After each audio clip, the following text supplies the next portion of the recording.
जय श्री राधे कृष्णा। ओम कुकरेजा चैनल पर आपका हार्दिक स्वागत है। हरि अनंत हरि कथा अनंता में आज सुनिए रविदास जी की कथा। संत रविदास जी द्वारा 700 पंडितों को शरण में लेना। संत रविदास जी का जन्म चमार समुदाय में काशी नगर में हुआ।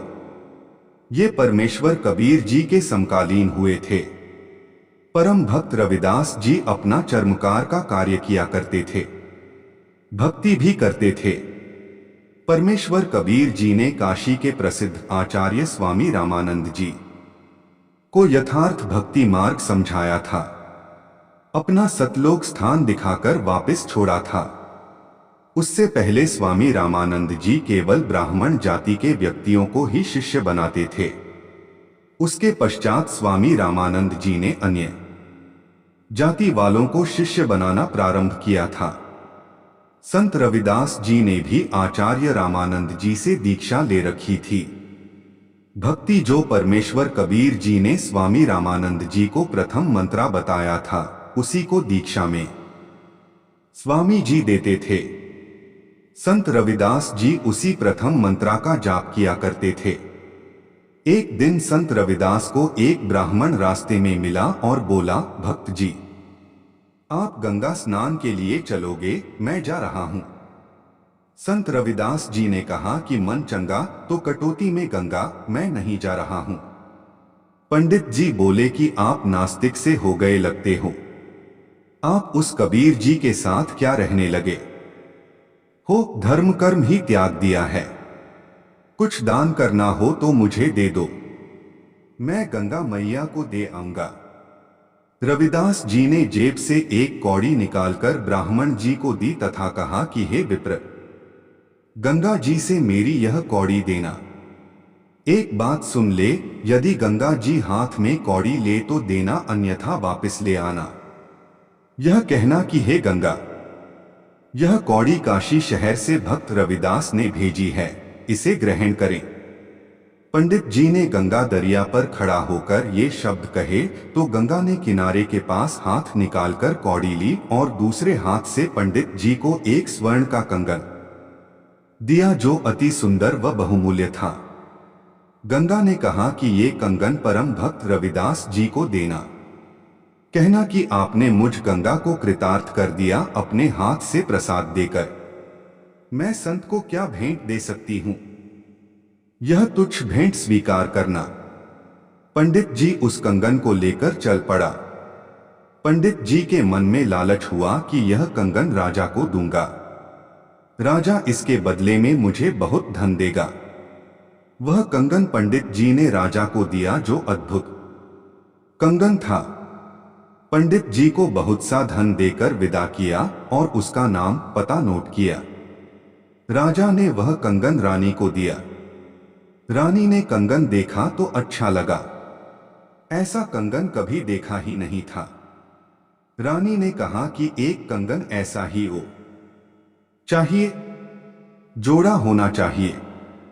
राजा ने उसी पंडित को बुलाया और कहा कि जैसा कंगन पहले लाया था वैसा ही एक और लाकर दे, जो धन कहेगा वही दूंगा।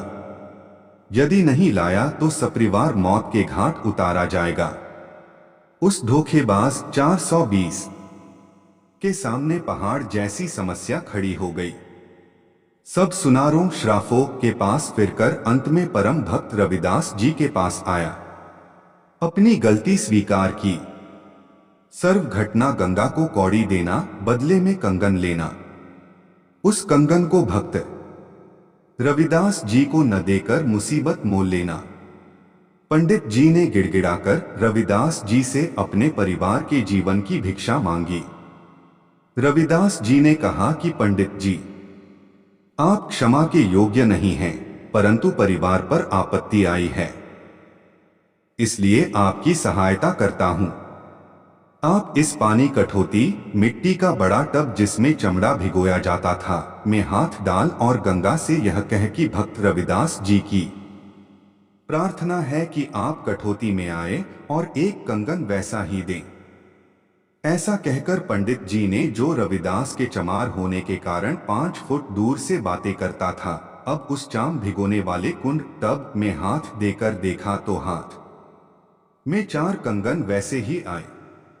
भक्त रविदास जी ने कहा कि पंडित जी, एक ले जाना, शेष गंगा जी को लौटा दे, नहीं तो भयंकर आपत्ति और आ जाएगी। ब्राह्मण ने तुरंत 3 कंगन वापस कुंड में डाल दिए और एक कंगन लेकर राजा को दिया। रानी ने पूछा कि यह कंगन कहां से लाए हो, मुझे बता। ब्राह्मण ने संत रविदास जी का पता बताया। रानी ने सोचा कि कोई स्वर्णकार होगा और ढेर सारे कंगन लाऊंगी। रानी को एक असाध्य रोग था, पित्तर का साया भी था। बहुत परेशान रहती थी, सब जगह उपचार करा लिया था, साधु संतों का आशीर्वाद भी ले चुकी थी, परंतु कोई राहत नहीं मिल रही थी। रानी उस पते पर गई, साथ में नौकरानी तथा अंगरक्षक भी थे। रानी ने संत रविदास जी के दर्शन किए। दर्शन करने से ही रानी के शरीर का कष्ट समाप्त हो गया। रानी को ऐसा एहसास हुआ जैसे सिर से भारी भार उतर गया हो। रानी ने संत जी के तुरंत चरण छुए। रविदास जी ने कहा कि मुझ निर्धन के पास मालकिन का कैसे आना हुआ। रानी ने कहा कि मैं तो सुनार की दुकान समझकर आई थी गुरुजी, मेरा तो जीवन धन्य हो गया। मेरा जीवन नरक बना था रोग के कारण, आपके दर्शन से वह स्वस्थ हो गया। मैंने इसके उपचार के लिए कोई कसर नहीं छोड़ी थी, परंतु कोई लाभ नहीं हो रहा था। संत रविदास जी ने कहा कि बहन जी, आपके पास भौतिक धन तो पर्याप्त है, यह आपके पूर्व जन्म के पुण्यों का फल है। भविष्य में भी सुख प्राप्ति के लिए आपको वर्तमान में पुण्य करने पड़ेंगे। आध्यात्म धन संग्रह करो। रानी ने कहा कि संत जी, मैं बहुत दान धर्म करती हूं, महीने में पूर्णमासी को भंडारा करती हूं, आसपास के ब्राह्मणों तथा संतों को भोजन कराती हूं। संत रविदास जी ने कहा, बिन गुरु भजन दान बिरथ हैं, जो लूटा चोर, न मुक्ति न लाभ, संसारी कह समझाओ तोर।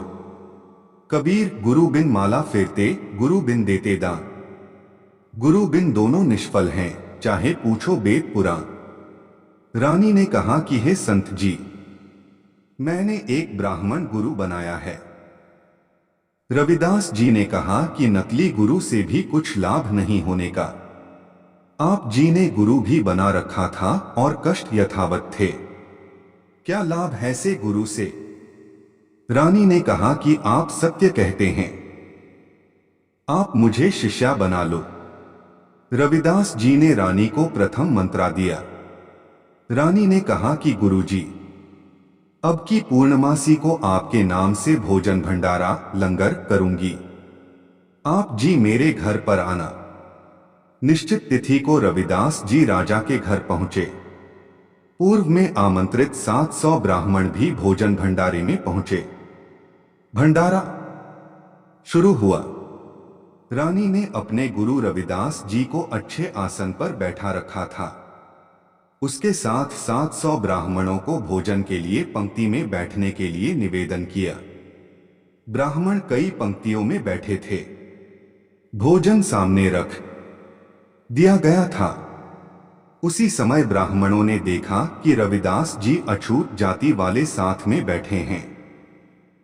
सब अपने अपने स्थान पर खड़े हो गए और कहने लगे कि हम भोजन नहीं करेंगे। यह अछूत रविदास जो बैठा है, इसे दूर करो। रानी ने कहा कि यह मेरे गुरु जी हैं, ये दूर नहीं होंगे। संत रविदास जी ने रानी से कहा कि बेटी, आप मेरी बात मानो, मैं दूर बैठता हूं।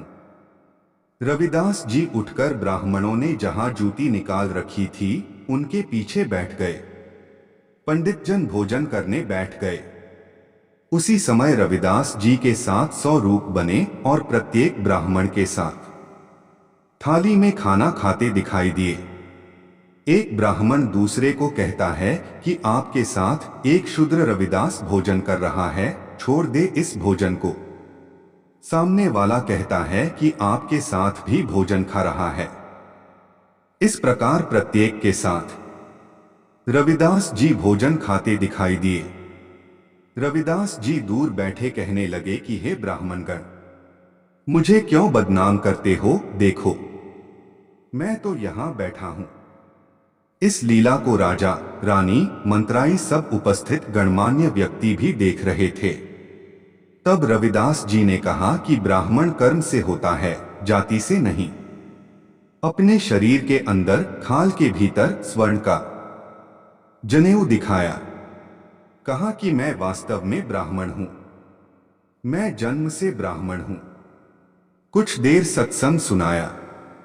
उस समय 700 ब्राह्मणों ने अपने नकली जनेऊ, कच्चे धागे की डोर जो गले में तथा काख के नीचे से दूसरे कंधे पर बांधी होती है, तोड़कर संत रविदास जी के शिष्य हुए। सत्य साधना करके अपना कल्याण कराया। 700 ब्राह्मणों के जनेऊओं के सूत का 1.25 किलोग्राम भार तोला गया था।